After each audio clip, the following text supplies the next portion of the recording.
اعوذ باللہ السمیع العلیم من الشیطان الرجیم قال اللہ تبارک و تعالی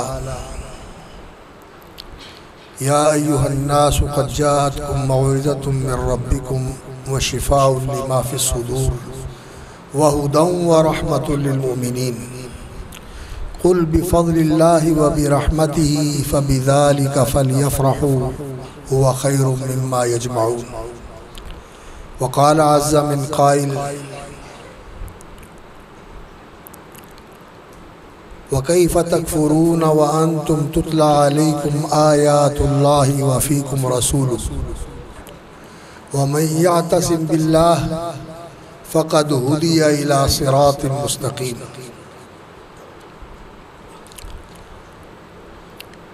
قابل احترام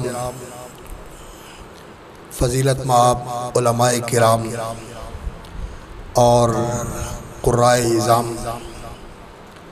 اور عزت مآب احباب گرامی حاضرین ذی وقار،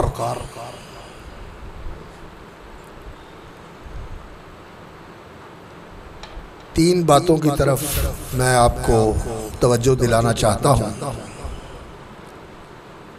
قرآن مجید، اس کی عظمت اور صاحب قرآن، ان کی سیرت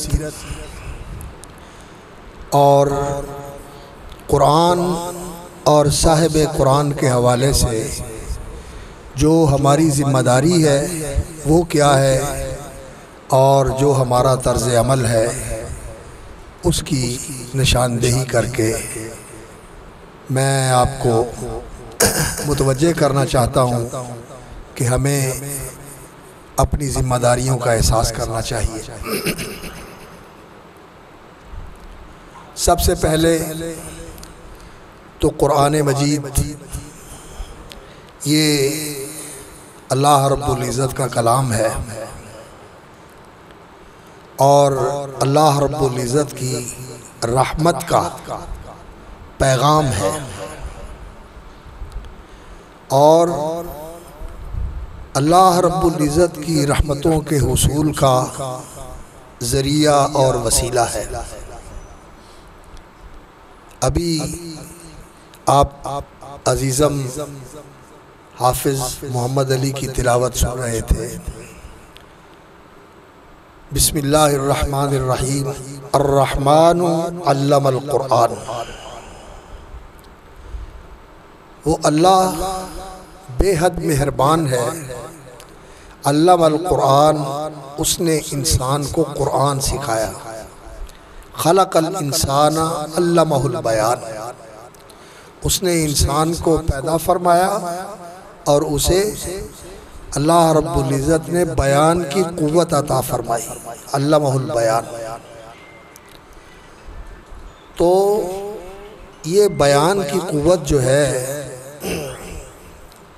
یہ جو اللہ رب العزت نے انسان کو عطا فرمائی ہے، خلق الانسان علمہ البیان، جو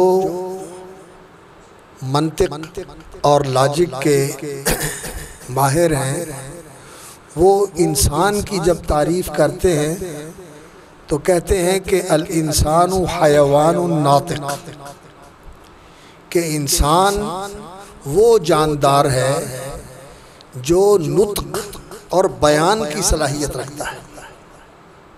نطق و بیان یہ انسان کی پہچان ہے، بولنا، اور جو کچھ انسان محسوس کرتا ہے، جو انسان سوچتا ہے، جو دیکھتا ہے، اس کا اظہار کر سکتا ہے، دوسرے کو بتا سکتا ہے کہ میں یہ سوچ رہا ہوں، میں یہ محسوس کر رہا ہوں۔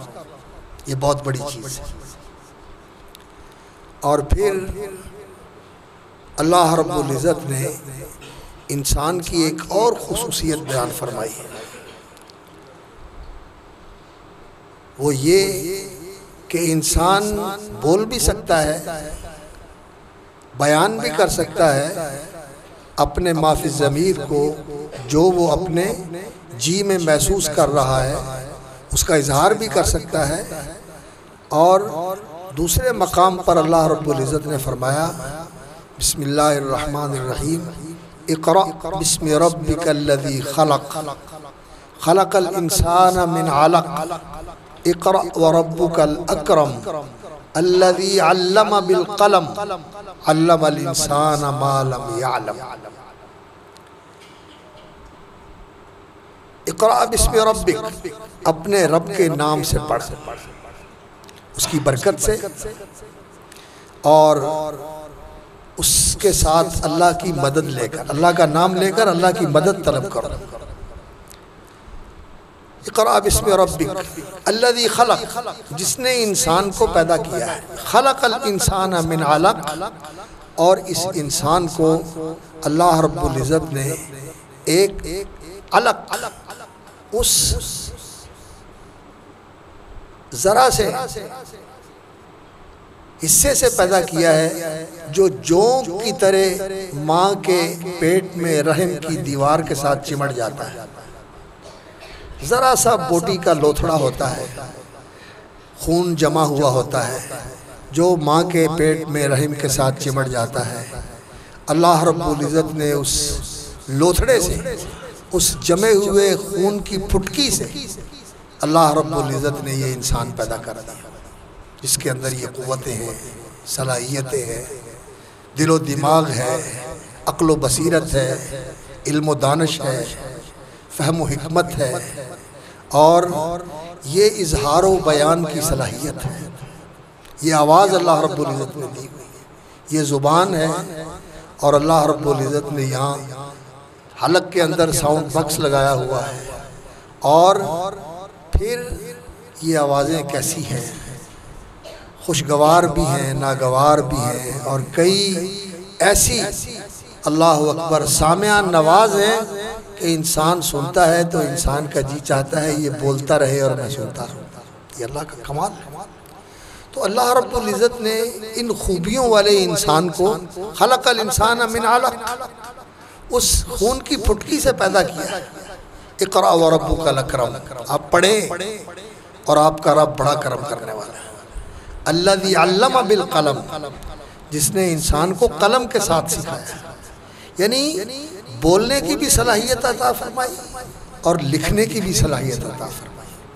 انسان نے لکھا، پتھروں پہ لکھا، تختیوں پہ لکھا، چٹانوں پہ لکھا، اور جو بھی انسان کو چمڑا ملا یا اور درخت کی چھالیں ملی، پتے ملے، ان کے اوپر لکھا، اور جو اس نے محسوس کیا اس کو بیان بھی کیا اور اس کو لکھ بھی دیا، اور اگلی نسلوں تک وہ پہنچ گیا۔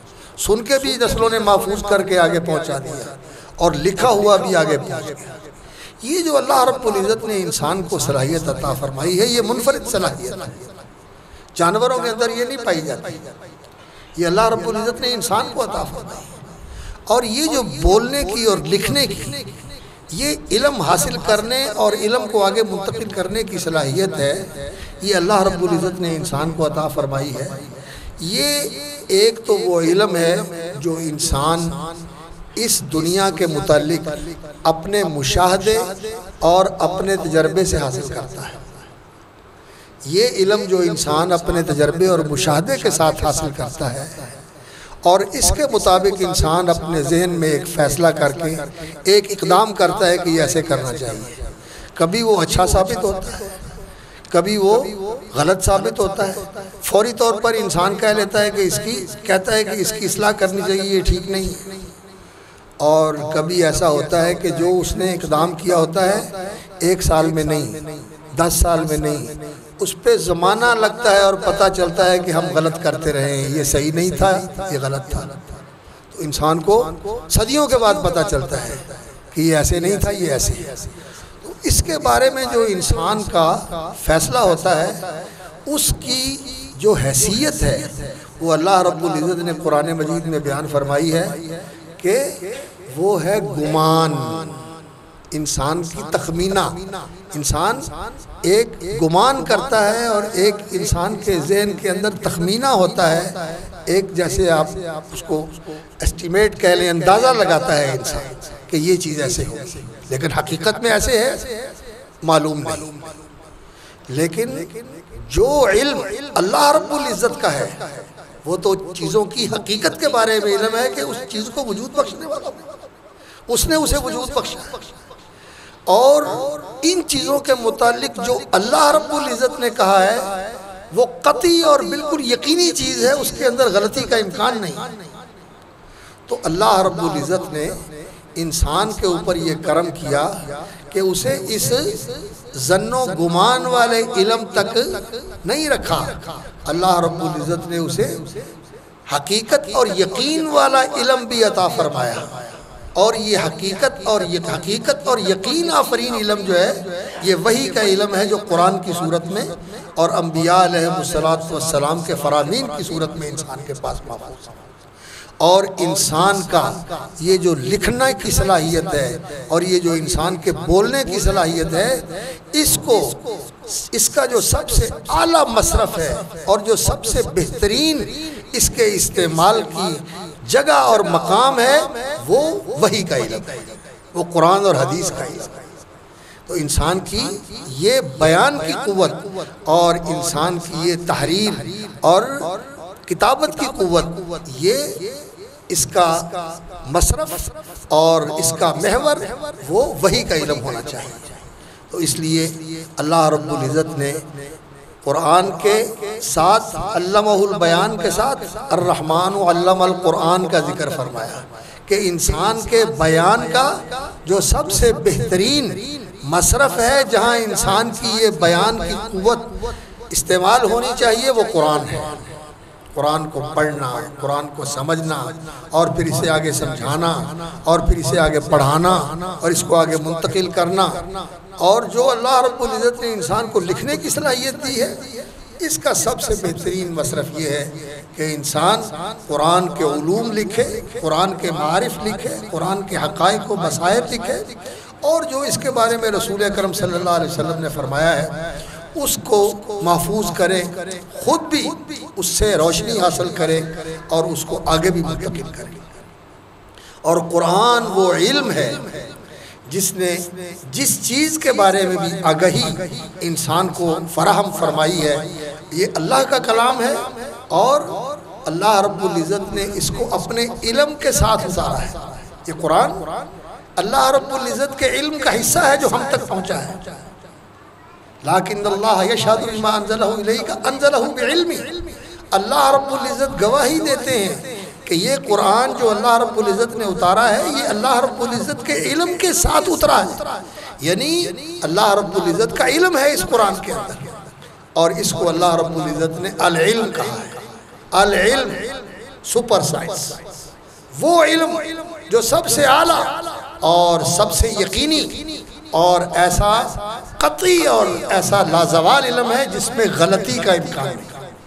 اس لیے اللہ رب العزت نے فرمایا ذالک الکتاب لا ریب فیہ، تنزیل الکتاب لا ریب فیہ من رب العالمین، یہ کتاب اس میں کوئی شک و شبہ نہیں، اور یہ قرآن کا اتارنا تنزیل الکتاب لا ریب فیہ، اس کتاب کا اتارنا اس کتاب میں کوئی شک نہیں، من رب العالمین، یہ اللہ رب العالمین کی طرف سے۔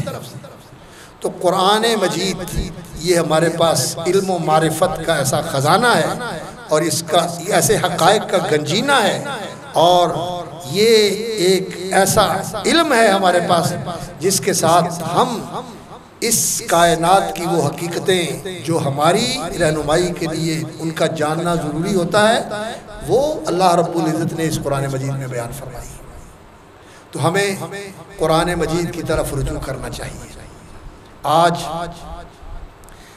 لوگ کہتے ہیں کہ یہ سائنس کا زمانہ ہے، 21ویں صدی، اور یہ سائنس اور ٹیکنالوجی کا عہد ہے، یہ ایج ٹیکنالوجی اور سائنس کی ترقی اور عروج کا زمانہ ہے۔ لیکن سائنس اور ٹیکنالوجی جہاں تک بھی اس نے ترقی کی ہے، اس کی انتہا جو ہے وہ ظن اور گمان ہے۔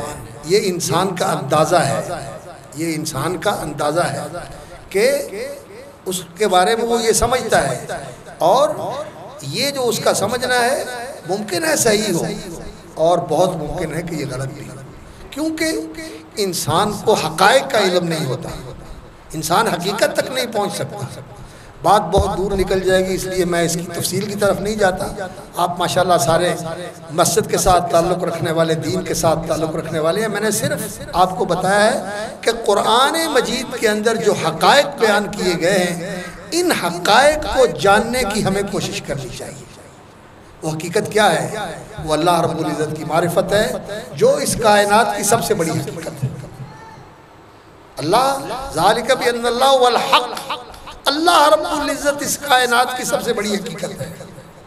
پہلے اس کو ماننا ہے، اور پھر اس کے بعد اس ساری کائنات کو وجود بخشنے والا وہ ہے، اس کائنات کو عدم سے وجود میں لانے والا وہ ہے، چلانے والا وہ ہے، سنبھالنے والا وہ ہے، ہر چیز کی جو ضرورت ہے مہیا کرنے والا وہ ہے سبحانہ و تعالی، اور وہ الحق ہے، اور وہ ثابت ہے، الحی القیوم، اور ہمیشہ سے ہے اور ہمیشہ رہنے والا ہے، کبھی اس پہ زوال نہیں آ سکتا۔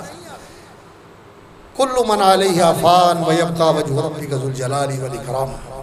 اور اللہ رب العزت کے بارے میں جو معرفت اور جو تعارف قرآن نے پیش کیا ہے، یہ حقیقی تعارف ہے اللہ رب العزت کا۔ اس سے ہٹ کر کسی فلسفی نے، کسی حکیم نے، کسی دانشور نے، اور کسی بھی انسان نے جو کچھ بھی کہا ہے اللہ رب العزت کے بارے میں، اگر اس کی تصدیق قرآن سے ہو جائے تو وہ قابل قبول ہے، لیکن اگر قرآن کے وہ خلاف ہے تو وہ کوئی قابل قبول نہیں۔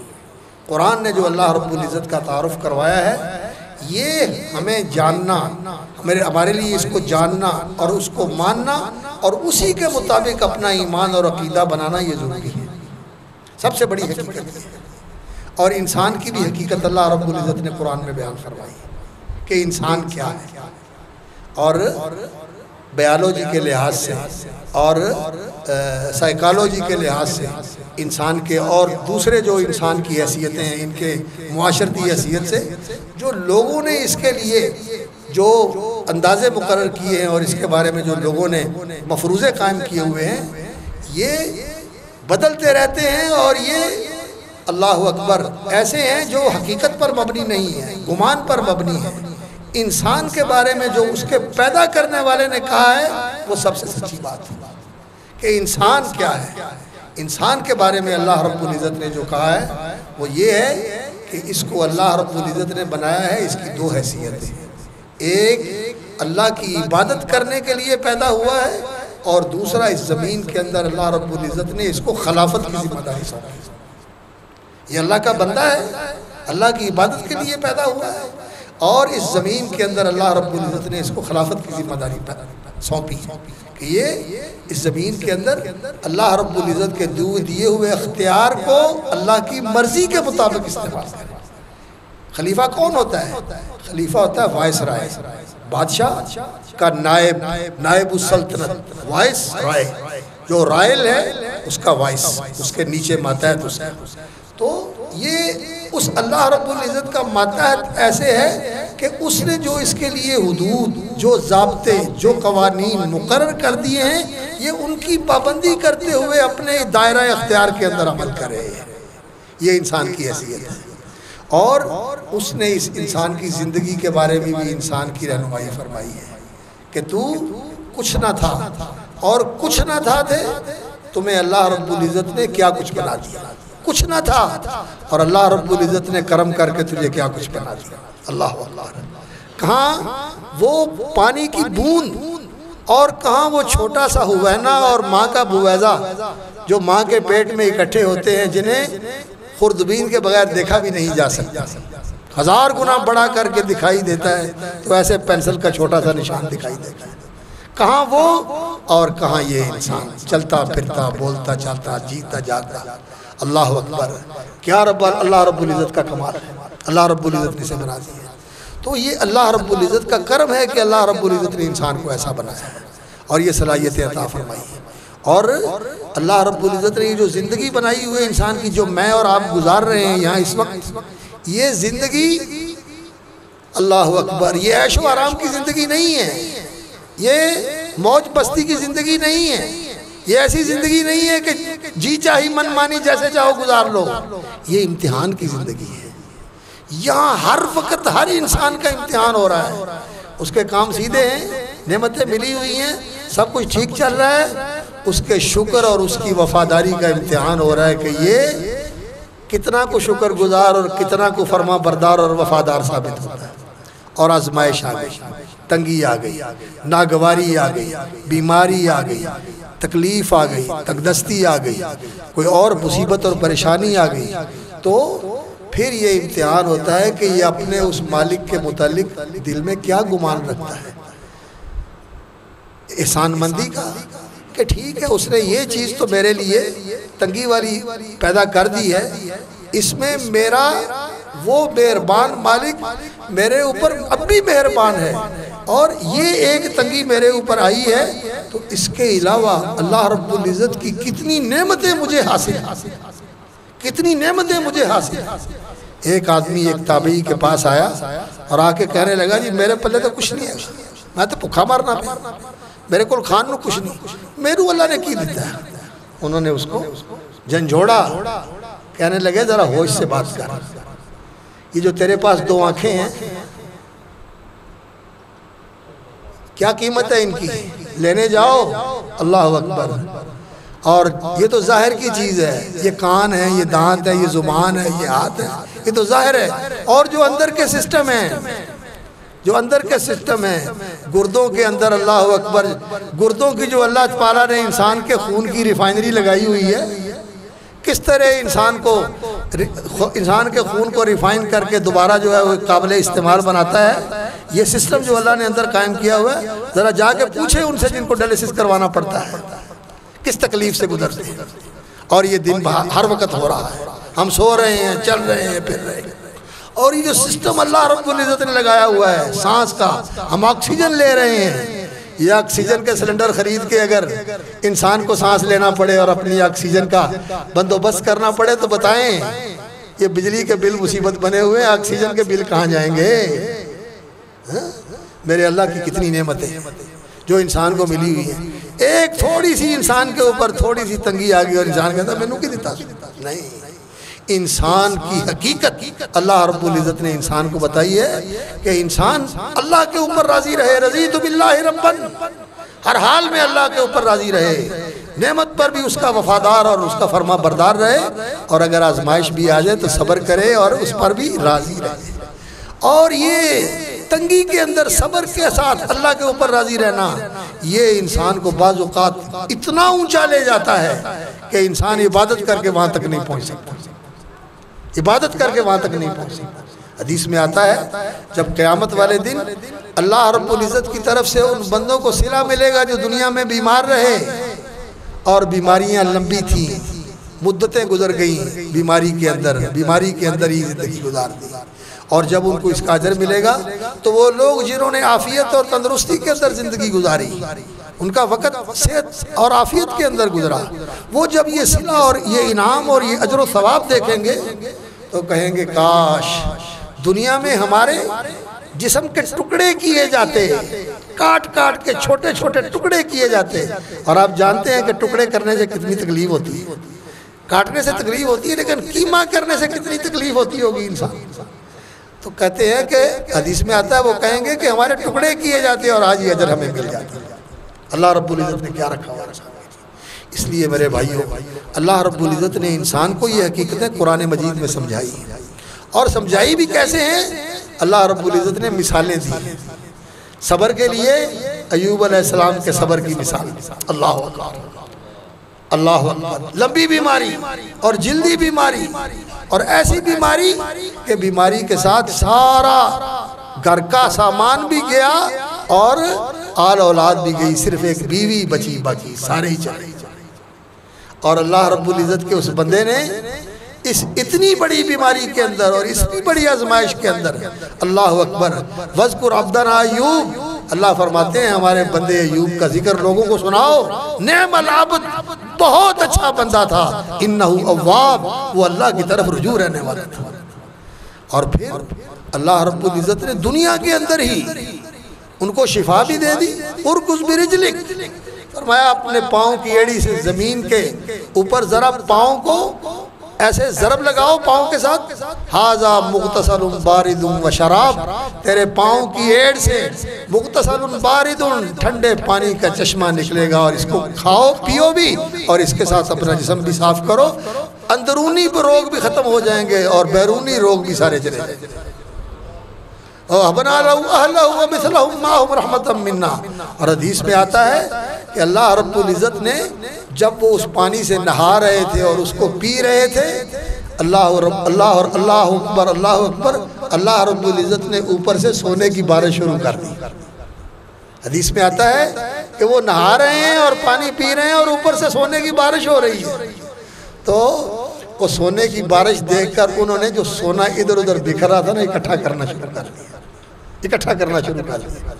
اللہ رب العزت نے فرمایا ایوب اسی تو سونے دا میہ پا دیتا ہے، تو حالے بھی جڑا نا بوکرا پھیرنا پہ آدھے کٹھا بے کر۔ فرمایا مولا جی تو دیتا ہے جو تو لیا سی تے اسی سی نہیں کی تھی، ان دینا تے اسی کون چھڑیے اسی لے لے سارا تو دیتا ہے۔ اللہ رب العزت نے جو مال کا نقصان ہوا تھا وہ بھی پورا کر دیا، اور اللہ رب العزت نے اولاد بھی ساری دے دی، اللہ رب العزت نے اور بچے دے دی، اللہ رب العزت نے صحت بھی بحال کر دی۔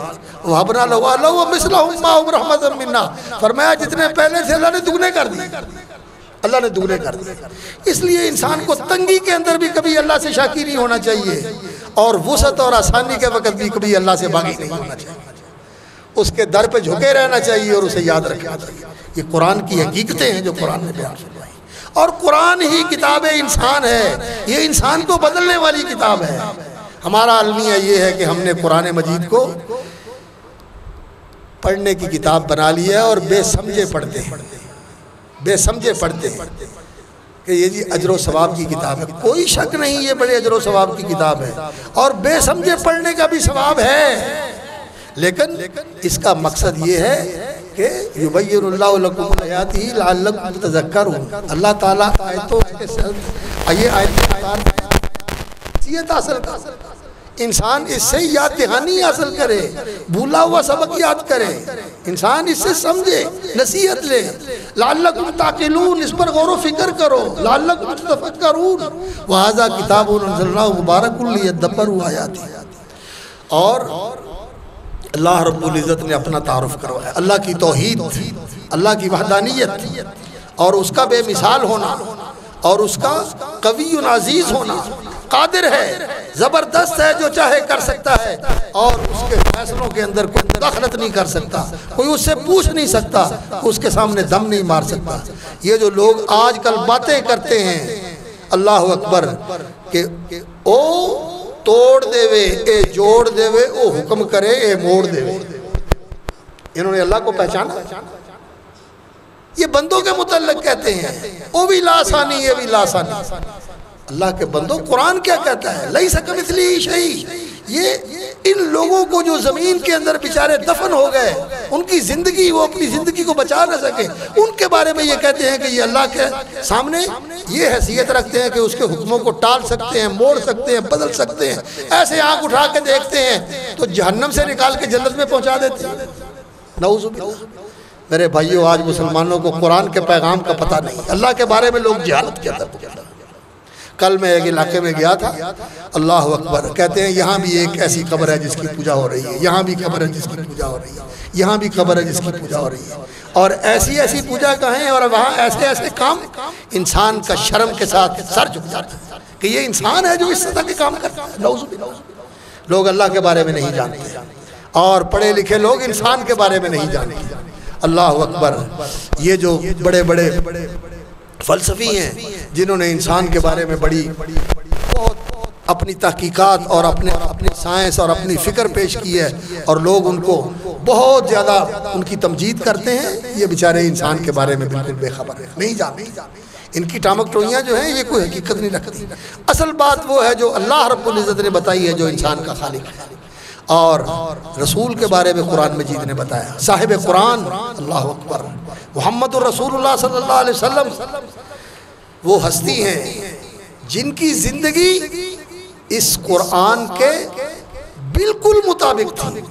اگر قرآن مجید کسی زندگی کے اندر آپ زندہ دیکھنا چاہتے ہیں کہ قرآنی زندگی کیسی ہوتی ہے، تو محمد الرسول اللہ صلی اللہ علیہ وسلم وہ رول ماڈل ہیں آپ کے لیے، اور وہ کامل نمونہ ہیں کہ جن کی زندگی کے اندر آپ کو پورا قرآن روشن دکھائی دے گا۔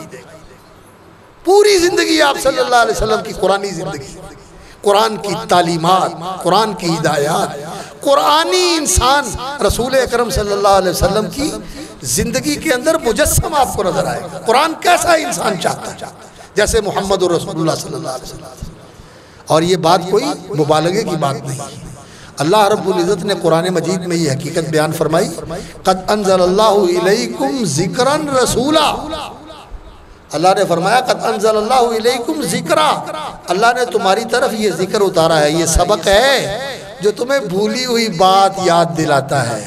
جو اللہ سے عہد کر کے آئے تھے الستو بربکم، اللہ نے پوچھا تھا کہ میں تمہارا رب نہیں ہوں، اللہ رب العزت نے فرمایا، اور ہم سب نے کہا تھا قالوا بلا، ہاں اللہ کیوں نہیں، تو ہمارا رب ہے۔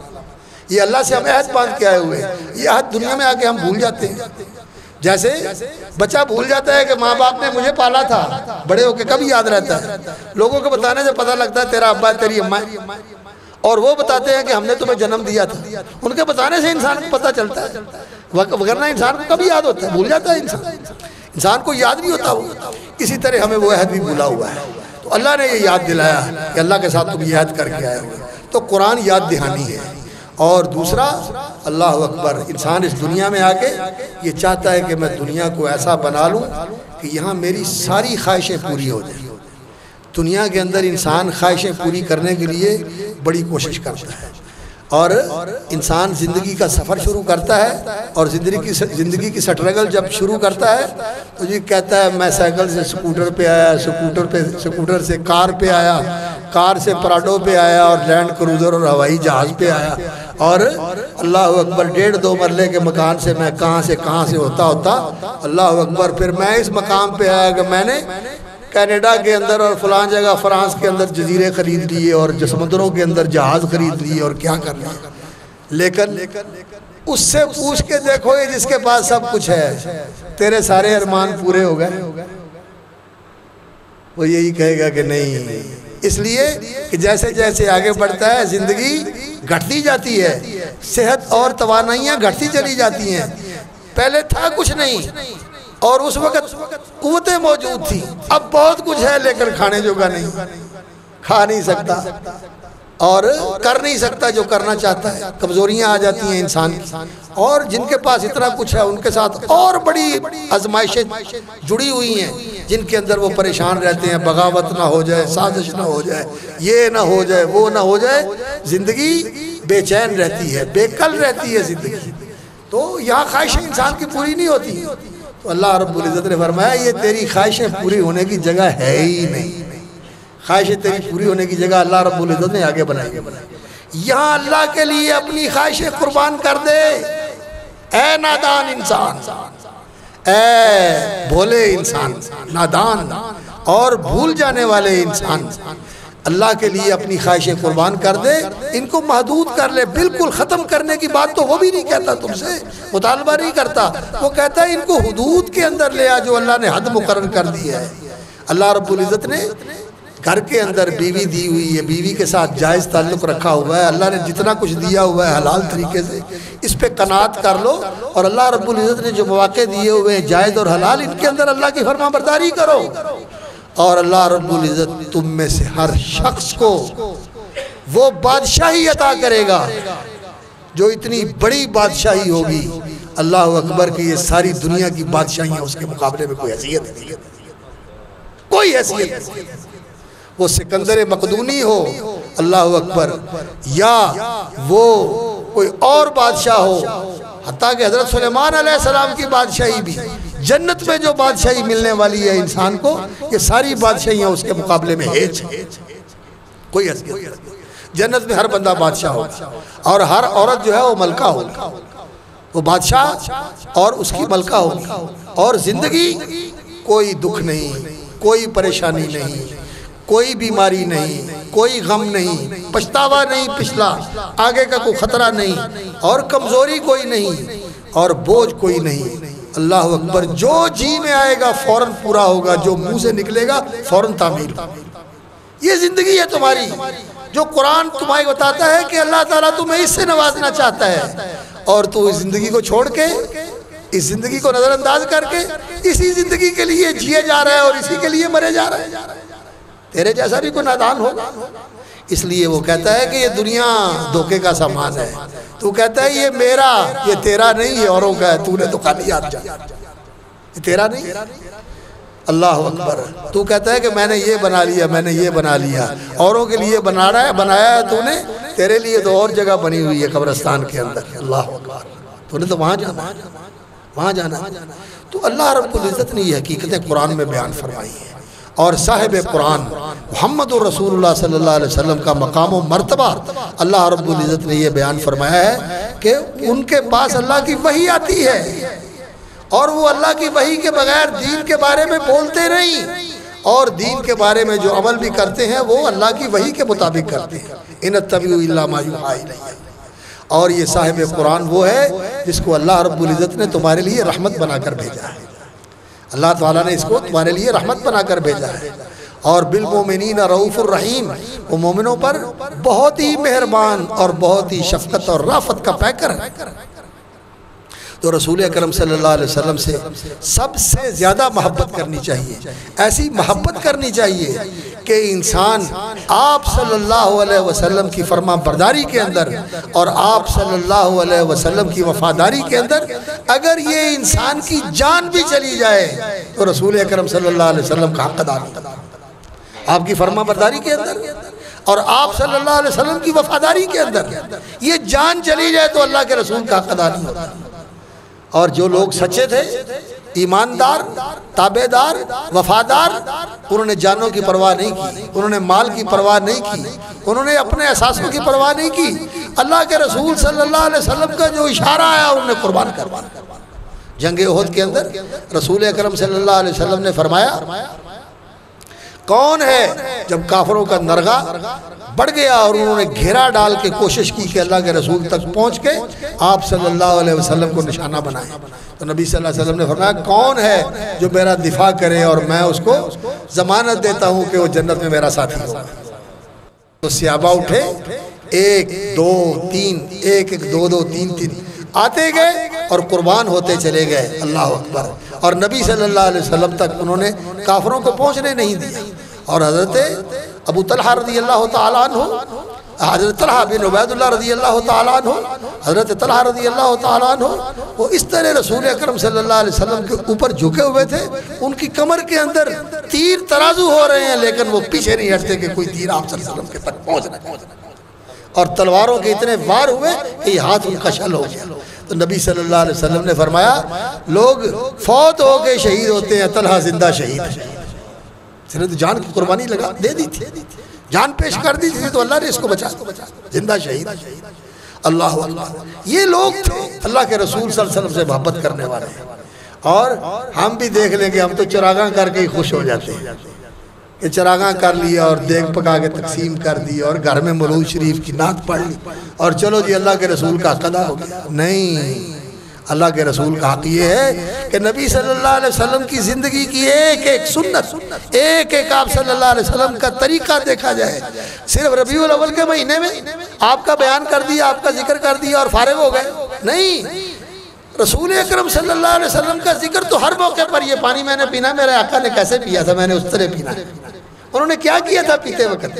بسم اللہ پڑھ کے پیا تھا، اس ہاتھ سے پیا تھا اور سانس لے کے پیا تھا، اور پینے کے بعد اللہ کی تعریف کی تھی، الحمدللہ الذی سقانی عذبا فراتا، میں نے پانی ویسے پینا ہے، اور میں نے سونا کیسے ہے، میں نے نکلنا کیسے ہے، میں نے بیٹھنا کیسے ہے، میں نے بولنا کیسے ہے، میں نے کھانا کیسے ہے، میں نے پہننا کیسے ہے، ہر چیز میں نبی صلی اللہ علیہ وسلم کو دیکھنا۔ اللہ اکبر۔ اور قرآن یہ انسان کی رہنمائی کے لیے ہے، اور صاحب قرآن یہ انسان کی عملی رہنمائی کے لیے۔ اللہ رب العزت نے یہ دونوں چیزیں زندہ رکھی ہوئی ہیں۔ کیف تکفرون وانتم تتلی علیکم آیات اللہ وفیکم رسولہ، اور کیسے تم کفر کے راستے پہ چلتے ہو، او اللہ کے بندو تمہیں کیا ہو گیا؟ انتم تتلی علیکم آیات اللہ، اللہ کا قرآن تمہارے سامنے پڑھا جاتا ہے، اللہ بول رہا ہے اور تم اس کا پیغام سن رہے ہو۔ آواز تو اس کے بندے کی ہے لیکن کلام تو اللہ کا ہے، پیغام تو اللہ کا ہے۔ تمہیں سمجھ میں نہیں آتا؟ تمہاری سمجھ میں نہیں آتا، تمہارے دلوں تک نہیں پہنچتا. فَوَيْلٌ لِّلْقَاسِيَةِ قُلُوبُهُم مِّن ذِكْرِ اللَّهِ. تباہی اور بربادی ہے ان دلوں کے لیے جو اتنے سنگ ہو گئے، جو اتنے سنگین اور اتنے پتھر صفت ہو گئے کہ ان پر اللہ کا ذکر بھی اثر نہیں، اللہ کے قرآن کا ان کے اوپر اثر نہیں. فَوَيْلٌ لِّلْقَاسِيَةِ قُلُوبُهُم مِّن ذِكْرِ اللَّهِ. قرآن پڑھا جائے تو انسان کا دل پگھل جائے، انسان اس سے متاثر ہو، انسان کا دل پانی ہو. وجلت قلوبہم، دل پہ خوف طاری ہو جائے اور انسان کے رونگٹے کھڑے ہو. قرآن سمجھ کے پڑھا کریں، قرآن سے تعلق جوڑیں اور صاحب قرآن سے تعلق جوڑیں. اور صاحب قرآن سے تعلق کیسے جوڑنا ہے؟ اللہ اکبر، رسول اکرم صلی اللہ علیہ وسلم کی سیرت کا مطالعہ کریں. قرآن پڑھنے سے بھی، سمجھ کے پڑھنے سے ایمان بڑھتا ہے، یقین بڑھتا ہے. اور نبی صلی اللہ علیہ وسلم کی سیرت پڑھنے سے انسان، آج ہم 1444 سال ہجرت کو ہو گئے اور رسول اکرم صلی اللہ علیہ وسلم کو گئے ہوئے 10 سال کم کر لیں اس میں سے تو 1434 سال ہو گئے آپ صلی اللہ علیہ وسلم کو دنیا سے گئے ہوئے. اور جب ہم سیرت پڑھتے ہیں تو یقین جانیے کہ انسان شعوری طور پر یہ 1434 سال کا سفر کر کے اپنے آپ کو وہاں لے جاتا ہے کہ اللہ کے رسول زندہ موجود ہے، مدینے کی گلیوں میں اپنے صحابہ میں تشریف فرما ہے. آپ صلی اللہ علیہ وسلم واعظ فرما رہے ہیں، آپ صلی اللہ علیہ وسلم نماز پڑھ رہے ہیں، رسول اکرم صلی اللہ علیہ وسلم اپنے گھروں میں، نبی صلی اللہ علیہ وسلم خندق کھود رہے ہیں، نبی صلی اللہ علیہ وسلم میدان احد میں کھڑے ہوئے ہیں، نبی صلی اللہ علیہ وسلم میدان بدر میں اللہ اکبر ایک چھپرے کے نیچے ساری رات اللہ کے سامنے کھڑے ہو کر دعا کر رہے ہیں، اللہ یہ میرے ساتھی، یہ میری مکے کی محنت کی کمائی، یہ ساری لاگے میں نے یہاں کھڑی کر دی ہے. اللہم ان تہلک ھذہ الصحابہ، اللہ یہ جماعت اگر فوت ہو گئی تیری عبادت کون کرے گا؟ یہ نہیں کہا کہ ان کے بچوں کا کیا بنے گا، ان کی بیویوں کا کیا بنے گا، ان کے گھروں کا اور ان کے کاروباروں کا کیا بنے گا، تیری عبادت کون کرے گا؟ ہاں میرے مولا، اگر تیری مرضی ہے کہ تیری عبادت نہ کی جائے تو مرنے دے پھر ان کو تیری مرضی کہ تیری عبادت کوئی نہ کرے. تیری عبادت اگر تو چاہتا ہے کہ کی جائے تو پھر ان کی مدد کر. تو نبی صلی اللہ علیہ وسلم کے پیچھے سے ابو بکر آگئے اور آگے کہا کفا مناشدتک لربک یا رسول اللہ، اللہ کے رسول آپ کی دعائیں التجائیں انشاءاللہ عرش تک پہنچ گئی، اللہ کی مدد آئے گی انشاءاللہ، اللہ کی مدد آئے گی. اور آگئی اللہ نے 1000 فرشتہ نازل کر دیا. اور صحابہ کہتے ہیں کہ ہم نے دیکھا، اللہ اکبر، ہمیں پتہ چل جاتا تھا کہ یہ کافر جو ہے کسی مسلمان کی ضرب سے مرا ہے اور یہ کافر جو ہے فرشتے کی ضرب سے مرا ہے. پتہ چلتا تھا کہ اس کی لاش جو ہے اس کے اوپر نشان ہوتا تھا ایسے جیسے جلا ہوا ہوتا ہے، جیسے جلا ہوا ہوتا ہے. تو یہ بندہ ادھر پہنچ جاتا ہے. سیرت کا مطالعہ کریں اور رسول اکرم صلی اللہ علیہ وسلم کی احادیث طیبہ، آپ صلی اللہ علیہ وسلم کی سنن، یہ جو احادیث مبارکہ کے مجموعے ہیں، صحیح بخاری ہے، صحیح مسلم ہے، پڑھیں. آپ کی زندگی کے اندر تبدیلی آئے گی، آپ کو یہ یہاں سے اٹھا کے اس دور میں لے جائے گی. اور انسان کو شعوری طور پر یہ کرنا چاہیے. ہمیں تو اس موبائل نے ہی جو ہے نا مصروف کر رکھا ہے، بس ایسی فضولیات کے اندر پڑے رہتے ہیں کہ اس نے کیا پوسٹ لگائی ہے اور اس کا فیس اور اس کا جو ہے وہ پیج کیا کہتا ہے اور اس کی جو ہے وہ ٹویٹر اس نے کس چیز کی ٹویٹ کی ہے. ان چیزوں کے اندر ہی ہم ہر وقت پڑے رہتے ہیں. میرے بھائیو چھوڑیو ان لغویات، چھوڑے، آؤ قرآن کی طرف آؤ، سنت کی طرف آؤ، سیرت رسول کی طرف. اللہ اکبر. اور قرآن یہ اللہ کا پیغام ہے اور اللہ کا کلام ہے اور یہ انسان کی سعادت کا پروانہ ہے. اس کے مطابق اگر زندگی گزارے گا انسان تو دنیا اور آخرت دونوں کی کامیابی ہے. اور اس سے منہ موڑے گا تو انسان کی یہ زندگی بھی تنگی کی اور یہ گزران بھی اس کا بڑا مشکل ہوگا اور اگلی زندگی تو اس سے بھی زیادہ مشکل ہوگا. اور اگر انسان قرآن مجید کے اوپر عمل کرے گا تو اللہ رب العزت اس کی دنیا اور آخرت دونوں اولئک هم المفلحون، رفع و فلاح انسان کی اللہ رب العزت نے قرآن کی پیروی میں رکھی اور دونوں جہان کی کامیابی رسول اکرم صلی اللہ علیہ وسلم کی اتباع میں رکھی، کیونکہ نبی صلی اللہ علیہ وسلم کی زندگی قرآنی زندگی تھی. اور آج ہمارا کیا طرز عمل ہے؟ ہم قرآن پڑھتے ہیں لیکن اکثریت ہماری قرآن نہیں پڑھتی. قرآن بالکل پڑھنا نہیں آتا، اکثریت کا یہ حال ہے. قرآن پڑھنے کی تو دور کی بات ہے. یقین جانیے آپ نکلیں ذرا آبادیوں کے اندر اور دیہاتی ماحول کے اندر، کیا شہری ماحول کے اندر نکلیں، لوگوں سے کلمہ سننا شروع کر دیں، آپ کو صحیح سنانے والا کلمہ تھوڑے لوگ ملیں گے. یہاں بھی اگر ہم یہ امتحان شروع کر دیں نا تو کلمے کے اندر یہ غلطیاں نکل آئیں گی. یہ حالت ہے ہماری. قرآن مجید ہم پڑھتے ہیں تو قرآن مجید کے پڑھنے کا طریقہ بھی صحیح نہیں ہے اور نماز نہیں پڑھتے ہم. اور جو ہمارا طرز عمل ہے، جو قرآن اور حدیث کا طرز زندگی ہے، وہ ہماری زندگیوں کے اندر دکھائی نہیں دیتا، وہ ہماری زندگیوں میں نظر نہیں آتا. تو اس لیے ہمیں اپنی زندگیوں کو بدلنا چاہیے اور قرآن کے مطابق اپنے آپ کو ڈھالنا چاہیے اور قرآن کی قدر کرنی چاہیے اور قرآن والوں کی قدر کرنی چاہیے. قرآن والوں کی قدر کرنی چاہیے. ہماری زندگی میں ہم سب کا یہی حال ہے کہ بچوں کے بارے میں یہ خواہش ہوتی ہے، یہ چاہت ہوتی ہے کہ اس کو ڈاکٹر بنا دیں، اس کو انجینئر بنا دیں، اس کو بزنس مین بنا دیں، اس کو کوئی ایسا طریقہ سکھا دیں جس سے اس کا گزران اچھا ہو جائے، اس کا مستقبل اچھا ہو جائے اور اس کا کیریئر اچھا ہو جائے، یہ ہو جائے وہ ہو جائے. ٹھیک ہے، ہونا چاہیے. یہ کوئی معنی نہیں ہے، ممنوع نہیں ہے کہ بچوں کے بہتر مستقبل کے لیے انہیں کوئی اس طرح کی مہارت دلا دی جائے اور ایسی مہارت سے ان کو آراستہ کر دیا جائے. یہ اچھی بات ہے، لیکن جو اصل تجارت ہے جو وہاں کام آئے گی وہ یہ قرآن کی تجارت ہے. قرآن کی تجارت یہ قرآن بیچنے کی تجارت نہیں، جیسے لوگوں نے آج کل ایک تجارت بنائی ہوئی ہے کہ لوگ پڑھے ہوئے قرآن بیچتے ہیں. لوگوں کے کئی دفعہ ایسا ہوتا ہے کہ فوتگی ہو گئی، کوئی بزرگ گھر کے فوت ہو گئے اور ماشاءاللہ بچے جو ہیں ان کو خود تو کچھ آتا نہیں ہے اور وہ نکل پڑتے ہیں مسجدوں اور مدرسوں میں جاتے ہیں، کہتے ہیں جی اسی قرآن لین آئے ہیں. تو وہ کہتے ہیں جی قرآن اسی پھر دینے ہیں تو ہم سے پیسے لگن گے، جنہیں پیسے کہتے ہیں جی اسی دے دینے. تو وہ قرآن بیچ دیتے ہیں اور وہ لے جاتے ہیں اور کہتے ہیں جی ہم نے اتنے قرآن لے کے آئے ہیں، کسی نے مفت دے دیا، کسی نے پیسوں کے ساتھ دے دیا اور کہتے ہیں جی 40 میں ہم نے اتنے قرآن ان کو بخش دیا. لوگ یہ تجارت قرآن کی غلط تھی. قرآن کی اصل تجارت یہ ہے کہ انسان قرآن کے ساتھ نیکی کمائے اور قرآن کے مطابق عمل کر کے قرآن مجید کو اپنا شافع، اپنا شفیع اور اپنا وکیل اور اپنا محامی بنائے. قرآن اس کے لیے حجت اور برہان بنے، قرآن اس کے لیے دلیل بنے. اللہ کی بارگاہ میں کھڑا ہو کر قرآن مجید اس کی سفارش کرے، اس کی وکالت کرے اور اس کا دفاع کرے اور اللہ رب العزت سے کہے کہ یا اللہ یہ میرا ساتھی ہے، اس نے میرے مطابق زندگی گزاری، میرے مطابق اس نے زندگی بسر کی، آج میں اس کی سفارش کرتا ہوں، میں تیرا کلام. تو جو پھر جس کی قرآن نے سفارش کر دی تو قرآن شافع اور مشفع ایسا سفارشی ہے کہ اس کی شفاعت پہ اللہ رب العزت اس کی نجات کا فیصلہ فرما دے.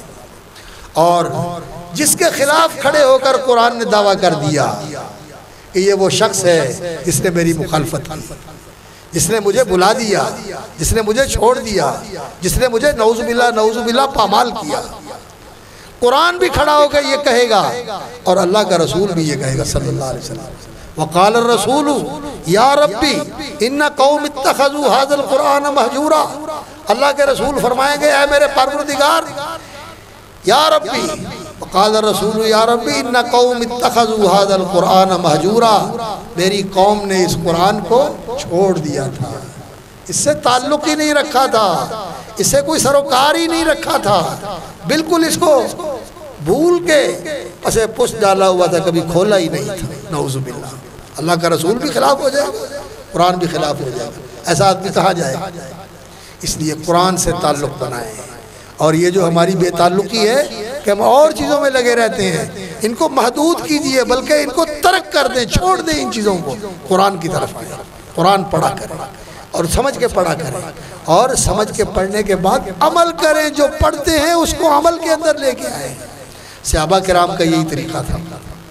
کہتے ہیں ابو عبد الرحمن السلمی رحمۃ اللہ علیہ، جنہوں نے کوفے کی جامع مسجد کے اندر 40 سال بیٹھ کر قرآن کی تعلیم دی، 40 سال بیٹھ کر قرآن کی تعلیم دی.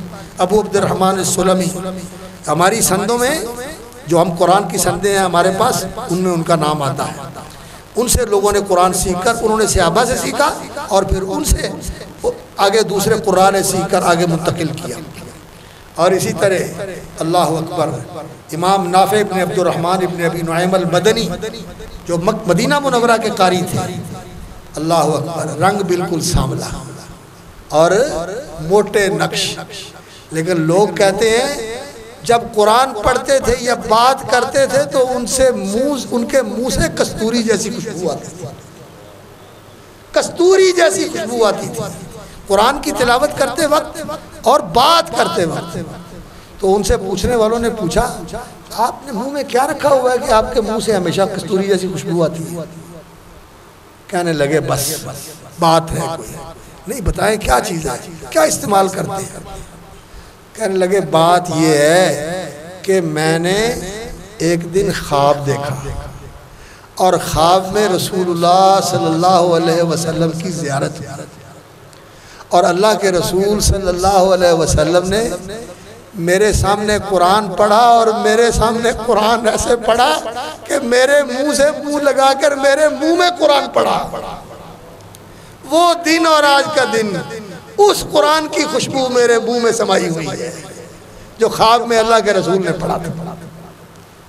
اللہ اللہ اللہ، یہ لوگ تھے 60 سال تک مسجد نبوی کے اندر جماعت کروائی نبی صلی اللہ علیہ وسلم کے مصلی کے اوپر کھڑے ہو کر۔ یہ عظمت ہے، یہ مقام ہے، اور ہمارے نزدیک امام مسجد کی کوئی قدر و قیمت ہے؟ ہم کہتے ہیں ہم کیا جانیں یہ 2 رکعت کا امام، اس کی کیا حیثیت ہوتی ہے؟ یہ 2 رکعت کا امام آپ اس کو سمجھتے ہیں اور اس کی کوئی قدر و قیمت نہیں؟ یہ آپ کے درمیان اور اللہ رب العزت کے درمیان واسطہ بنتا ہے۔ آپ وفد ہو جو اللہ کی ملاقات کے لیے اللہ کے وزیٹر بن کے آتے ہو، اور یہ تمہارا پیش امام بن کے اللہ رب العزت سے تمہاری ملاقات کرواتا ہے۔ یہ تمہارا امام ہے، اور اللہ کے ہاں اس کا مقام ہے۔ رسول اکرم صلی اللہ علیہ وسلم، اللہ اکبر، آپ صلی اللہ علیہ وسلم نے فرمایا کہ جو قرآن والے ہوتے ہیں یہ اللہ والے ہوتے ہیں اور اللہ کے خاص الخاص ہوتے ہیں۔ اور نبی صلی اللہ علیہ وسلم نے فرمایا ان من اجلال اللہ، اللہ رب العزت کی عظمت اور اس کے جلال اور کبریائی کو ماننے کا تقاضا یہ ہے، اجلال صاحب القرآن حامل القرآن غیر الغالی فیہ ولا الجافی عنہ، اس حامل قرآن کی عزت اور تکریم کرنا، غیر الغالی فیہ، جو قرآن میں غلو نہیں کرتا، یعنی جو قرآن نے بتایا ہے اس میں بڑھتا نہیں، وہی جس حد پہ قرآن نے رکھا ہے وہی رہتا ہے، اس سے آگے نہیں جاتا۔ قرآن مجید نے یہ حکم دیا لا تغلو فی دینکم، لوگوں اہل کتاب دین میں غلو نہ کرو، اور نبی صلی اللہ علیہ وسلم نے بھی فرمایا ہے ایاکم والغلو، دین کے اندر حد سے بڑھنے سے بچو۔ اور آج مسلمان ایسا ہی کرتے ہیں، نبی کو جو چاہیں خدا کر دکھائیں، اماموں کا رتبہ نبی سے بڑھائیں۔ مولانا حالی نے کہا تھا نا رحمت اللہ علیہ، مسلمانوں پر کھلی ہیں راہیں، اللہ اکبر، پرستش کرے شوق سے جس کی چاہیں، نبی کو جو چاہیں خدا کر دکھائیں، اماموں کا رتبہ نبی سے بڑھائیں، پرستش کرے شوق سے جس کی چاہیں۔ وہ مسدس حالی کے شعر جو ہے سنے ہوگے آپ۔ تو رسول اللہ صلی اللہ علیہ وسلم کی تعظیم میں اتنا غلو کرتے ہیں کہ رسول اللہ صلی اللہ علیہ وسلم کو اللہ رب العزت سے بھی بڑھا دیتے ہیں۔ اور نبی صلی اللہ علیہ وسلم نے کیا کہا؟ رسول اکرم صلی اللہ علیہ وسلم نے فرمایا تھا کہ میں نہیں پسند کرتا کہ تم مجھے اس مقام سے بڑھاؤ جس مقام پہ اللہ رب العزت نے مجھے رکھا ہوا ہے۔ انا عبد اللہ و رسولہ، آپ صلی اللہ علیہ وسلم نے فرمایا کہ میں اللہ کا بندہ اور اللہ کا رسول ہوں، بس۔ اور یہی نبی صلی اللہ علیہ وسلم کا سب سے اونچا مقام ہے۔ ہم کلمے میں کیا پڑھتے ہیں؟ اشہدو ان لا الہ الا اللہ وحدہ لا شریک لہ واشہدو ان محمدًا عبدہ ورسولہ، یہ سب سے اونچا مقام ہے نبی صلی اللہ علیہ وسلم۔ اللہ کے بندے ہیں، اللہ نہیں ہیں، اللہ کے رسول ہیں، اللہ نہیں ہیں، اور اللہ کے فرما بردار تھے، اللہ کی عبادت کرنے والے تھے۔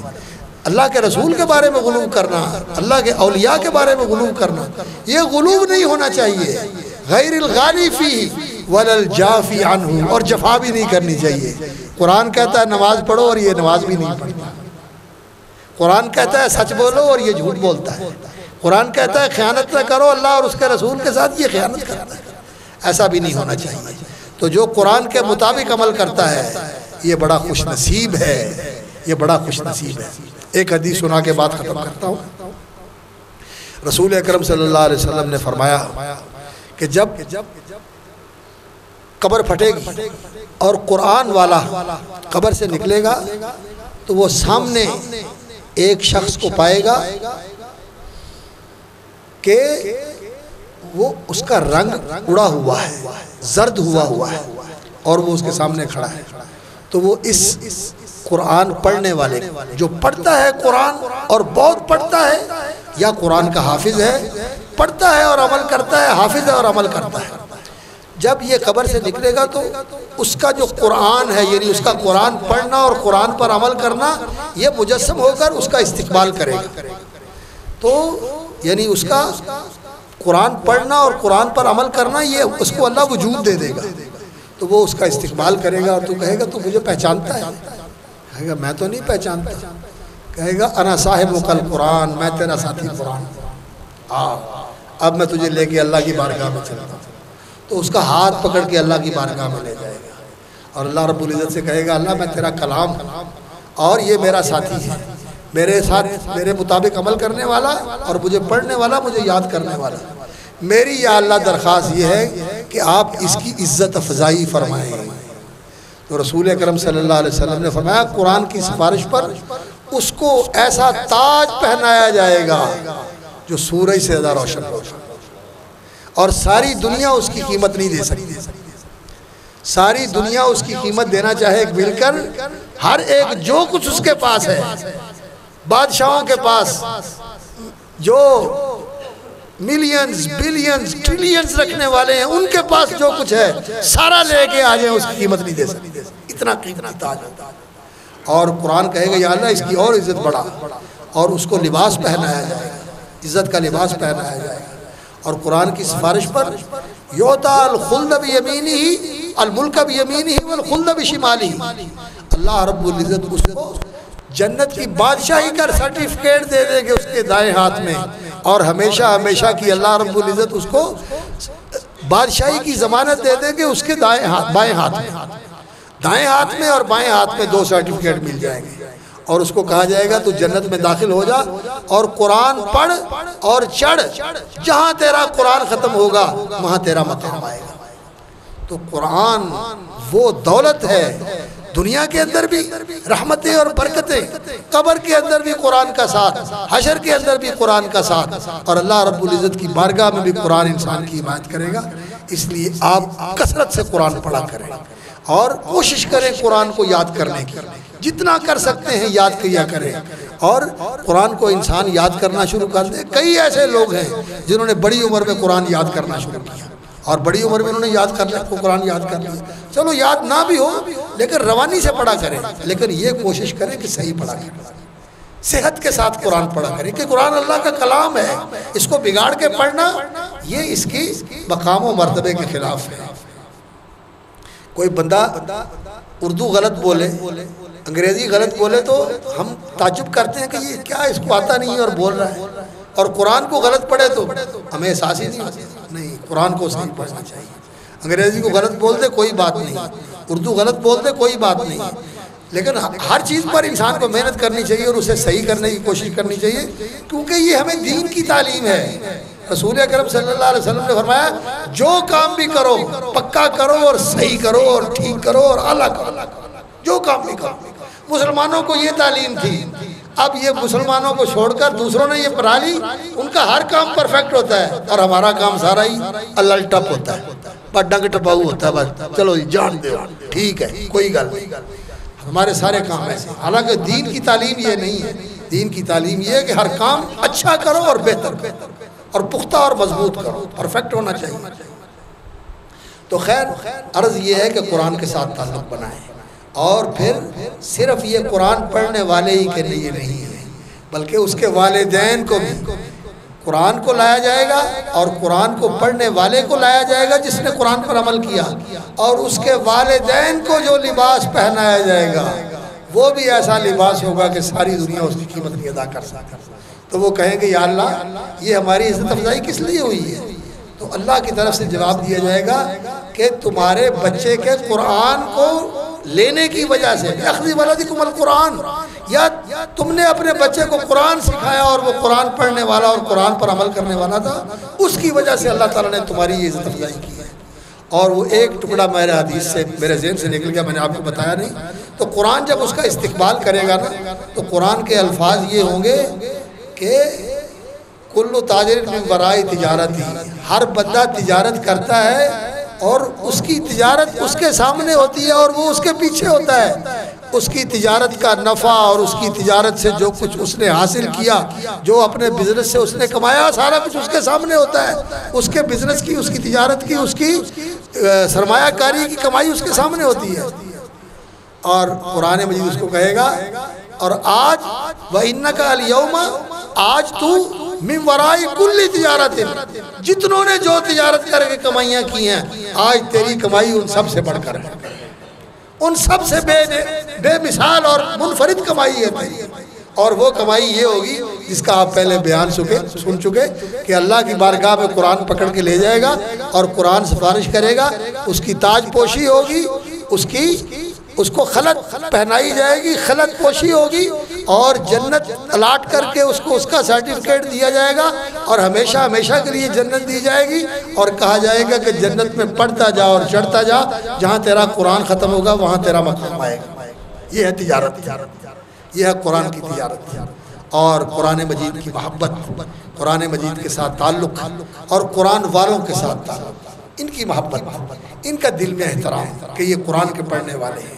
اللہ اکبر. یہ لوگ سچی بات ہے، جب میں ان کا تذکرہ پڑھتا ہوں جو قرآن کے قاری تھے، جن کے حوالے سے اور جن کی وساطت سے ہم تک قرآن پہنچا ہے، اتنی ان کی مثالی زندگیاں اور اتنی پاکیزہ زندگیاں اور اتنا ان کا مقام و مرتبہ لوگوں نے بھی دیکھا ان کے بارے میں، اور خود ان کو بھی لوگوں نے دیکھا کہ وہ کتنے فرشتہ صفت لوگ تھے. تو جو قرآن پڑھنے پڑھانے والے ہیں انہیں بھی مثالی زندگی گزارنی چاہیے، اور ہمیں بھی ان کا احترام کرنا چاہیے کہ ان کے سینے میں اللہ کا قرآن ہے. اور قرآن کی حفاظت کہ آج قرآن ہمارے اندر موجود ہے، زندہ ہے، کس کی وجہ سے؟ ان قرآن کے خادموں کی وجہ سے. یہ قرآن پڑھنے پڑھانے والے ہیں اور ان کی وجہ سے آج قرآن ہمارے پاس موجود ہے، اور ہمارے بچے قرآن پڑھ رہے ہیں، ہماری نسلیں قرآن سیکھ رہی ہیں، اور ہمارے گھروں کے اندر قرآن کا نور ہے اور قرآن کی بہار ہے اور قرآن مجید کی روشنی اور قرآن مجید کی آواز ہمارے گھروں کے اندر موجود ہے، محلوں کے اندر موجود ہے. اچھا قرآن پڑھنے والے موجود ہیں. اللہ تعالیٰ ان کو سلامت رکھے. تو قرآن جو ہے یہ برکتوں کا خزانہ ہے، رحمتوں کا خزانہ ہے، اور یہ دونوں جہان کی سعادتوں کا اللہ رب العزت نے اس کو ضامن بنایا. دونوں جہان کی سعادت اس قرآن کے ساتھ وابستہ ہے. تو اللہ رب العزت سے ہم دعا کرتے ہیں کہ اللہ تعالیٰ ہمیں قرآن کی طرف رجوع نصیب فرمائے اور قرآن کی اور قرآن والوں کی قدر کرنے کی توفیق عطا فرمائے، اور صاحب قرآن محمد رسول اللہ صلی اللہ علیہ وسلم ان کی سچی محبت نصیب فرمائے، اور جو حقیقتیں قرآن نے بیان فرمائی ہیں ان حقیقتوں پر ایمان اور یقین نصیب فرمائے، اور ان کے مطابق اپنی زندگی کو ڈھالنے اور چلانے کی توفیق عطا فرمائے. وآخر دعوانا الحمدللہ رب العالمین.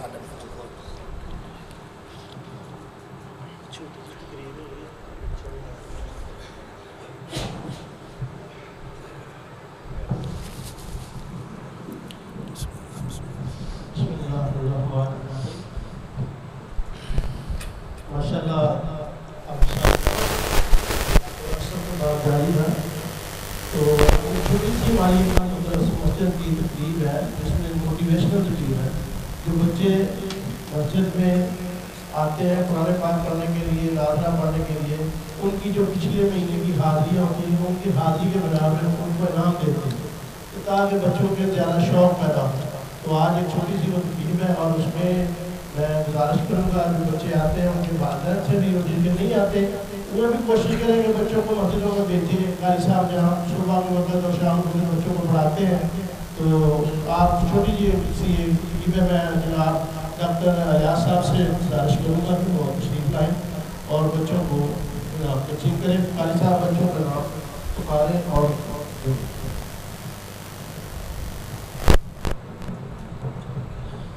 السلام علیکم ورحمۃ اللہ وبرکاتہ. پچھلے مہینے کی ہماری مناظرہ کلاس کی سب سے زیادہ حاضریاں رہی. اول پوزیشن ابراہیم عبدالوحید. اول پوزیشن یہ بتا گیا ہے کہ پھر بچے ہیں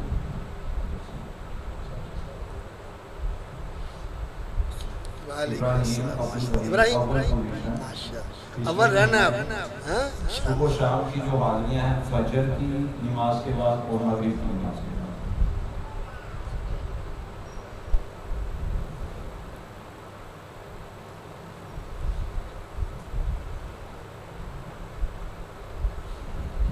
دوسری پوزیشن کے لیے عبد المعیز پروفیسر محمد خالد صاحب کا پوتا ہے جی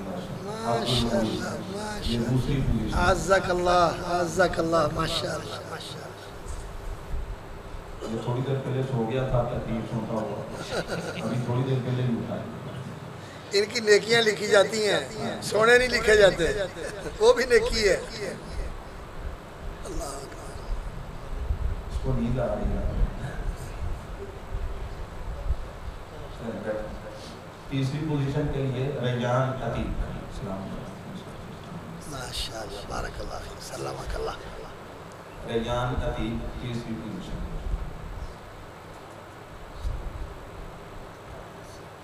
تیسری پوزیشن کا ایک بچہ اور ہے وہ آج غیر حاضر ہے یہاں پہ موجود ہیں تو اس کا پرائز اگر ان کے گھر سے ارحم خالد صاحب ان کے والد صاحب سے گزارش ہے کہ تشریف لائیں اور اپنے بیٹے کا پرائز جو ہے وہ بیٹا ارحم خالد. بچوں لے کے ہونا چاہیے نا. اچھا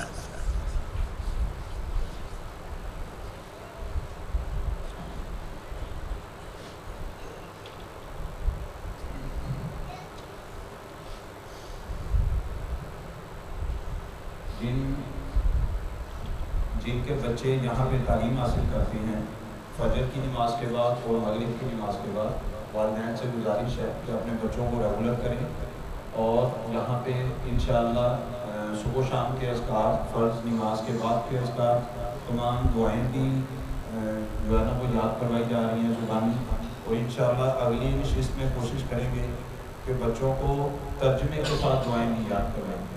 اللہ تعالیٰ ہم سب کو عمل بھی توفیق دے. شاہد صاحب سے گزارش ہے. ایسا فرما رہے تھے تو پچھلے مہینے میں ہمارے اس مسجد سے ایک بچے نے 100 قرآن ترجمہ یاد کی تو اس کو ہم نے پچھلے مہینے اس کا پارٹ دیا ہے. تو اب یہ بھی ہمارا اس میں پروگرام ہے کہ جو بچے زیادہ مسجد میں نماز پڑھیں گے ان کے لیے بھی ایک نام رکھا گیا ہے. تو برائے مہربانی اپنے بچوں کو مسجد میں بھیجیں نماز کے لیے اور نماز پڑھے اپنی والدین جو ہے ہر مہینے ان کو بھی انعام دیا جائے گا. اور دوسرا میری والدین سے گزارش بچے کا جو بھی کلاس میں ایٹیٹیوڈ ہے اس کی تعلیم ہے اس کے بارے میں قاری صاحب سے ضرور رابطہ رکھیں. آپ کا ایک گروپ بنا ہوا ہے جس میں بچوں کے پیرنٹس کے سارے نمبرز ہیں انتظامیہ کے نمبر ہیں. اگر آپ یہاں نہیں آ سکتے بہتر تو آپ مسجد میں آئیں.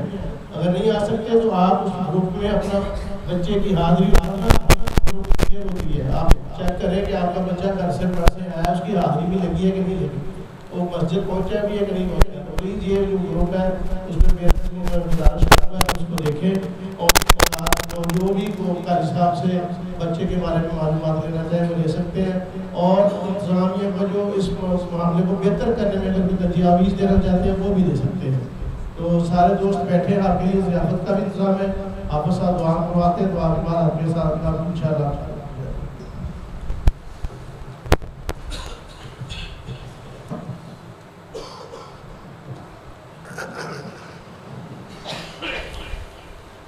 اللهم لك الحمد اللهم لك الحمد ملء السماوات وملء الأرض وملء ما بينهما وملء ما شئت من شيء بعد.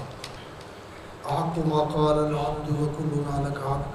اللهم لا مانع لما أعطيت ولا معطي لما منعت ولا ينفع ذا الجد منك الجد.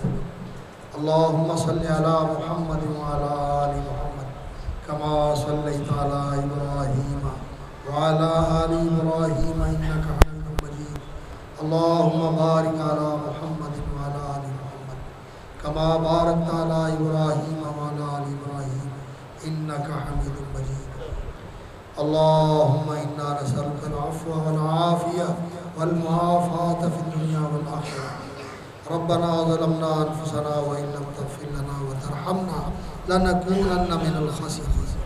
رب اغفر وارحم وانت خیر الراحمین لا الہ الا انت سبحانک انا کنا من الظالمین اللهم انا نسألك الثبات في الامر والعزیمۃ علی الرشد ونسألك شکر نعمتك وحسن عبادتك ونسألك من خیر ما تعلم ونعوذ بك من شر ما تعلم ونعوذ بك من شر ما تعلم ونستغفرك لما تعلم اللهم انا نسألك موجبات رحمتك وعزائم مغفرتك ونسألك السلامة والغنيمة من كل بر اللهم لا تدع لنا ذنبا الا غفرته ولا هما الا فرجته ولا حاجة هي لك رضا الا قضيتها يا ارحم الراحمين ربنا آتنا في الدنيا حسنة وفي الآخرة حسنة وقنا عذاب النار اللهم ارزقنا الاستقامة على الدين اللهم أرنا الحق حقا وارزقنا اتباعه أرنا الباطل باطلا وارزقنا اجتنابه اے اللہ ہمیں قرآن کی محبت نصیب فرما، اپنی محبت ارزاں فرما، اپنے رسول صلی اللہ علیہ وسلم کی محبت ہمارے دلوں میں اتار دے۔ اللہم ارزقنا حبک وحب من یحبک وحب عمل يقربنا إلى حبك اللهم حبب الإيمان وحبب إلينا القرآن اللهم حبب إلينا القرآن وحبب إلينا الإيمان وزينه في قلوبنا وكره إلينا الكفر والفسوق والعصيان اللہ قرآن کی اور صاحب قرآن کی محبت ہمیں نصیب فرما، اپنی محبت ہمیں نصیب فرما۔ اللہ تیری محبت میں جیے، تیرے رسول صلی اللہ علیہ وسلم کی محبت میں جیے، قرآن کی محبت میں جیے اور قرآن کے مطابق عمل کریں۔ قرآن ہمارا رہبر ہو، قرآن ہمارا ہادی ہو، قرآن ہماری خلوتوں اور جلوتوں کا ساتھی ہو، قبر میں ہمارا ساتھی ہو اور حشر میں ہمارا سفارشی ہو۔ یا اللہ رسول اللہ صلی اللہ علیہ وسلم کی سنت کی محبت نصیب فرما، آپ کے دین و شریعت کی محبت نصیب فرما۔ اللہ اپنی محبت سے ہمیں سرشار کر دے، اللہ ہمارے گناہ معاف فرما دے، اللہ ہماری اولادوں کو صالح بنا، نمازی بنا، سعادت مند بنا۔ یا اللہ تیرے بھی فرما بردار ہوں اور ہمارے بھی کہے کار ہوں۔ یا اللہ انہیں ہمارے لیے آنکھوں کی ٹھنڈک بنا۔ یا اللہ ہماری دنیا اچھی فرما دے جس میں ہم نے یہ زندگی گزارنی ہے، ہمارا دین اچھا فرما دے جو ہمارا اصل سرمایہ حیات ہے، اور ہماری آخرت اچھی فرما دے جہاں پلٹ کے ہم نے جانا ہے۔ یا اللہ ہم آپ سے جنت کا سوال کرتے ہیں، جنت والے اعمال کی توفیق مانگتے ہیں، جنت والی راہ پہ استقامت مانگتے ہیں۔ یا اللہ جہنم سے پناہ مانگتے ہیں، جہنم والے اعمال سے پناہ مانگتے ہیں، جہنم والے راستے سے تیری طرف سے تحفظ اور سلامتی مانگتے ہیں۔ یا اللہ ہمیں اس راستے سے محفوظ فرما، ہمیں بھی جہنم سے بچا اور ہماری اولادوں کو بھی جہنم سے بچا۔ اللہ ہمارے ماں باپ کو بخش دے، ہمارے اساتذہ کو بخش دے۔ یا اللہ ان ہمارے محسنین کو بخش دے جنہوں نے زندگی میں ہمارے ساتھ کوئی بھی احسان کیا ہے، ہمیں پڑھایا، ہمیں کسی موقع پہ ہمارے کام آئے، ہمارے ساتھ احسان کیا۔ اللہ ہماری طرف سے ان کو جزا دے اور ہمیں بھی بخش دے اور انہیں بھی بخش دے۔ یا اللہ یہاں جو بچے پڑھتے ہیں انہیں سچے مسلمان بنا، اے اللہ انہیں صاحب ایمان بنا، اے اللہ انہیں اس امت کے بہترین افراد بنا۔ یا اللہ بچوں کو والدین کے لیے آنکھوں کی ٹھنڈک اور دل کی راحت کا باعث بنا، اور بچوں کے سروں پہ ان کے والدین کو عافیت کے ساتھ سلامت رکھ۔ اور یا اللہ اس مسجد کو علم و ایمان کا، رشد و ہدایت کا، توحید و سنت کا مرکز بنا، جہاں سے لوگوں کے عقیدے کی اصلاح ہو، اعمال کی اصلاح ہو، اخلاق کی اصلاح ہو، معاملات کی اصلاح ہو۔ یا اللہ ہمیں بھی اپنے معاملات، اخلاق، عقائد و اعمال کی اصلاح کرنے کی توفیق عطا فرما۔ اے اللہ ہماری جائز حاجتیں ضرورتیں اپنی رحمت سے پوری فرما، ہماری پریشانیاں اور مشکلیں اپنی رحمت کے ساتھ دور فرما دے۔ اللہ ہماری مشکلات اور ہماری پریشانیاں اپنی رحمت کے ساتھ دور فرما دے۔ اور یا اللہ ہمارے سارے کاموں میں ہماری دستگیری اور کارسازی فرما، ہماری مدد فرما۔ اللہم انا نعوذ بک من الکفر والفقر ونعوذ بک من عذاب القبر، اللہ قبر کے عذاب سے بچا، اللہ کفر کے فتنے سے بچا، نفاق کے فتنے سے بچا، اور یا اللہ فقر کی آزمائش سے بچا۔ اور بالخصوص یا اللہ جو ہمارے بھائی اس وقت سیلاب کے بعد، بارشوں کے بعد مصیبت میں پھنسے ہوئے ہیں، آفتوں میں گھرے ہوئے ہیں، بیماریاں ہیں اور تنگ دستی ہے اور پریشانی ہے، اللہ ان کی حفاظت فرما، اللہ ان کی مدد فرما، خزانہ غیب سے ان کی مدد فرما۔ یا اللہ ان کو بیماریوں سے محفوظ رکھ، یا اللہ ان کے نقصانوں کی تلافی فرما دے، یا اللہ ان کو اس پریشانی سے نجات عطا فرما۔ جو مسلمان مظلوم ہیں ان کی مدد فرما، جو کوئی بھی مظلوم اور دکھی ہے یا اللہ اس کی مدد فرما۔ جس بھائی بہن نے، جس بزرگ عزیز نے دعا کے لیے کہا ہے یا اللہ ہم سب کے حق میں خیر و برکت کی دعا کرتے ہیں، صحت و سلامتی کی دعا کرتے ہیں، عافیت کی دعا کرتے ہیں، دنیا اور آخرت کی بہتری اور بھلائی کی دعا کرتے ہیں، دونوں جہان کی سعادت و کامیابی کی دعا کرتے ہیں۔ یا اللہ ہماری دعاؤں کے حق میں قبول فرما۔ اللہم ربنا تقبل منا انک انت السمیع العلیم، وصلی اللہ تعالی علی عبدہ ورسولہ محمد وعلی آلہ وصحبہ اجمعین، آمین یا رب العالمین۔